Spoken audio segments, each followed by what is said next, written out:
जय श्री बद्री गणेश श्री मन महागणाधिपते नमः। व्यास जी बोले, हे ब्रह्मा जी, आपने राजा रुक्मांगद का बड़ा सुंदर चरित्र सुनाया, किंतु ऋषि पत्नी मुकुंदा के विषय में कुछ भी नहीं कहा।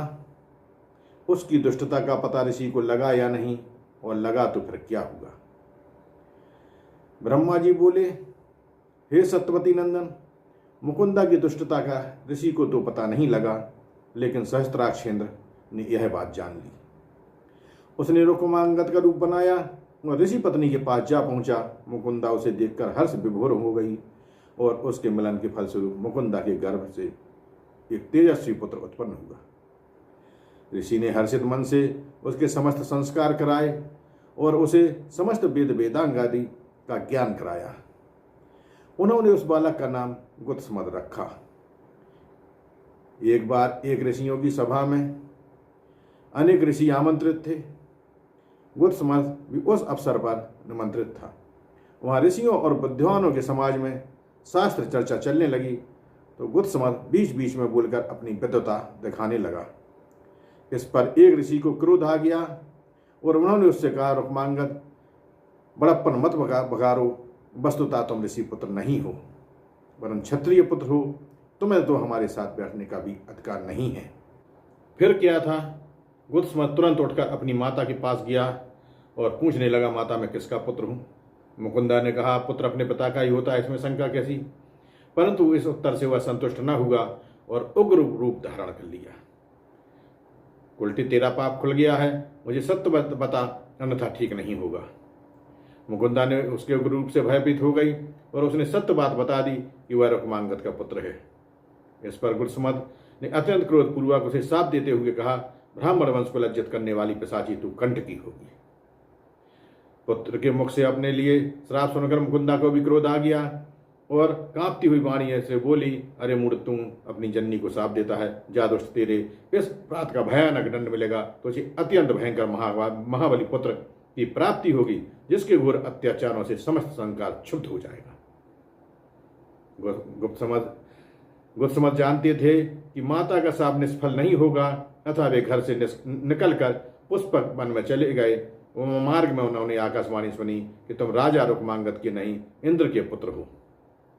वे पुष्पक वन में स्थित एक वयोवृद्ध एक वीतराग महर्षि ऋषि के आश्रम में पहुंचे, जिन्होंने उन्हें गणेश आराधना का उपदेश दिया। अब गुत्समद ने घोर तप आरंभ किया। बरतेश्वर गणनाथ का ध्यान करते हुए वे एक पांव की अंगूठी पर खड़े रहे। जिह्वा पर गणेश्वर का ही नाम रहता था। इस प्रकार घोर तपस्या करते हुए बहुत समय व्यतीत हो गया, किंतु उपासना सफल नहीं हुई। तब उन्होंने और भी कठोर व्रत लिया।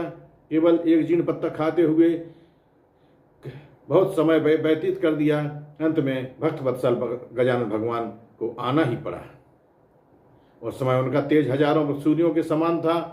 मस्तक पर चंद्रमा और कंठ में विशाल कमलनाल, बड़े बड़े तालपत्र और समान कानों में कुंडल सुशोभित थे। सर्पों का यज्ञोपवीत धारण किए हुए थे।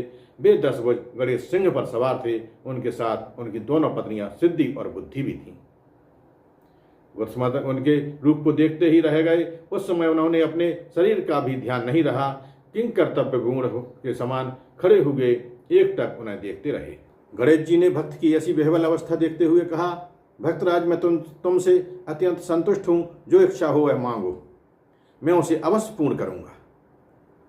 गुत्समद सावधान हुए। उन्होंने साष्टांग प्रणाम कर निवेदन किया, भक्त प्रभु, यह मेरा सौभाग्य है कि मुझे आपके मंगलमय दर्शन प्राप्त हुए हैं।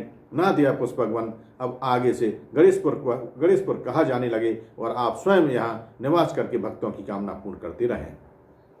भरतराज ने तथास्तु कहकर वर प्रदान किया और फिर बोले, भक्तवर, तुम्हारे एक अत्यंत बलशाली पुत्र की प्राप्ति होगी, जो तीनों लोकों में ख्याति प्राप्त करेगा। उसे महाकाल भगवान के अतिरिक्त अन्य कोई भी ना जीत सकेगा।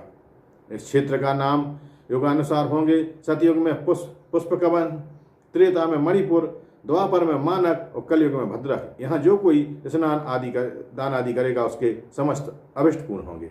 ऐसा वर देकर भरतराज अंतर ध्यान हो गए।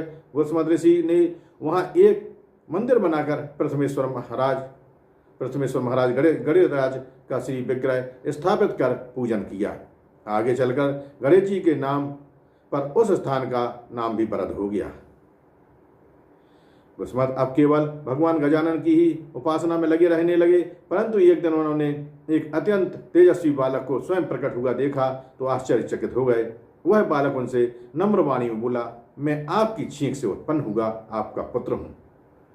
जब तक मैं अपने पैरों पर खड़ा नहीं होता तब तक आप मेरा पालन पोषण करें, तो मैं स्वयं ही पौरुष से सब देवताओं और तीनों लोगों को जीत लूंगा। उसकी बात सुनकर घुसमत को डरे उन्हें माता के वचन याद आ गए, परंतु करते भी क्या। उन्होंने बालक से कहा, पुत्र तुम गणेश जी की उपासना करो। यह कहकर उन्होंने उसे गणेश जी का मंत्र देकर उपासना विधि बतलाई। बालक वहां से चला गया। उसने एकांत में वन में जाकर वरदराज की आराधना आरंभ की। वह भी एक पांव की अंगूठी से खड़ा रहकर तपस्या करता रहा और उसने भी पिता के समान निराहार रहकर घोर तप करते हुए 15,000 वर्ष व्यतीत किए। भगवान गणाधीश्वर प्रसन्न हो गए। उन्होंने एक भयानक शब्द के साथ उसको दर्शन दिया। मुनि कुमार ने देखा कि वरदराज साक्षात खड़े हैं तो वह उनके चरणों में गिर गया। गणेश जी ने हर्षपूर्वक कहा, उठो भक्त श्रेष्ठ, मैं तुम पर प्रसन्न हुआ, अपना इच्छित वर मांग लो मुझसे। मुनि कुमार ने हाथ जोड़कर निवेदन किया, प्रभु मैं आपके असीम तेज से अत्यंत विस्मित और भयभीत हूं, कृपया प्रभु मेरी इच्छा पूर्ण कर दीजिए। नाथ मैं बालक हूं, स्तुति किस प्रकार की जाती है इसका ज्ञान नहीं है। यदि आप प्रसन्न हैं तो मुझे त्रिलोक विजय का वर प्रदान कीजिए। देव दानव मनुष्य राक्षस गंधर्व किन्नर तथा सर्पादि सभी मेरे बस में हो जाएं। इंद्रादि सभी लोकपाल सदैव मेरी सेवा करें। इस जीवन में सभी सुखों को भोग कर अंत में मोक्ष भी प्राप्त कर सकूं। भगवान गणपति बोले, बस तुम सदैव भय रहित और तीनों लोगों के विजेता होगे। मैं तुम्हें लोहे चांदी और सोने के 3 नगर प्रदान करता हूं। इन्हें भगवान शंकर के अतिरिक्त कोई नहीं तोड़ सकेगा।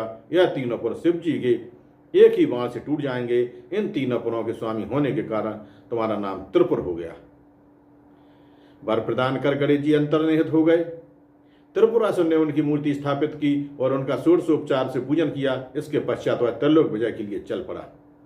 धरती स्वर्ग पाताल सभी पर उसका अधिकार हो गया। देवताओं सहित इंद्र हार गए।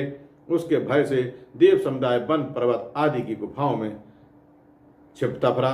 चतुर्भुज ब्रह्मा भी नाभि कमल में प्रविष्ट हो गए। भगवान विष्णु भी क्षीर सागर में जा छिपे। सोनक जी त्रिपुरासुर प्रचंड हो उठा। उसके 2 पुत्र हुए जिनका नाम चंड और प्रचंड था। उसने चंड को वैकुंठ और प्रचंड को ब्रह्मलोक का अधिकारी बना दिया। त्रिपुरासुर को इतने से भी शांति नहीं मिली। उसकी अधिकार लिप्सा इतनी बड़ी कि कैलाश पर जा पहुंचा।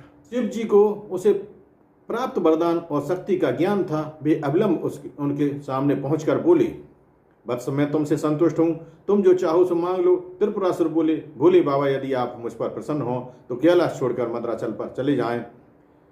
शिव जी समझ गए कि कैलाश छोड़े बिना काम नहीं चलेगा, इसलिए तुरंत ही मंदरगिरी को प्रस्थान कर गए। इस प्रकार संसार भर में असुर साम्राज्य छा गया।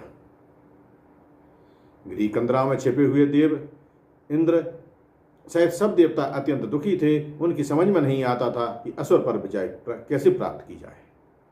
उसी अवसर पर देवर्षि नारद जी वहां आ पहुंचे। देवताओं ने मुनि का बड़ा स्वागत सत्कार किया और विनय पूर्वक बोले, ऋषिराज इस दैत्य से किस प्रकार छुटकारा प्राप्त हो, इसका कुछ उपाय निश्चित कीजिए। नारद जी बोले, देवगण भगवान विनायक के वरदान से ही त्रिपुरासुर इतना प्रचंड हुआ है। यदि तुम उन्हीं भगवान को प्रसन्न करो तो असुर का विनाश हो सकता है। यह कहकर नारद जी चले गए। तब देवताओं ने गणपति की आराधना की। जय श्री बद्री गणेश।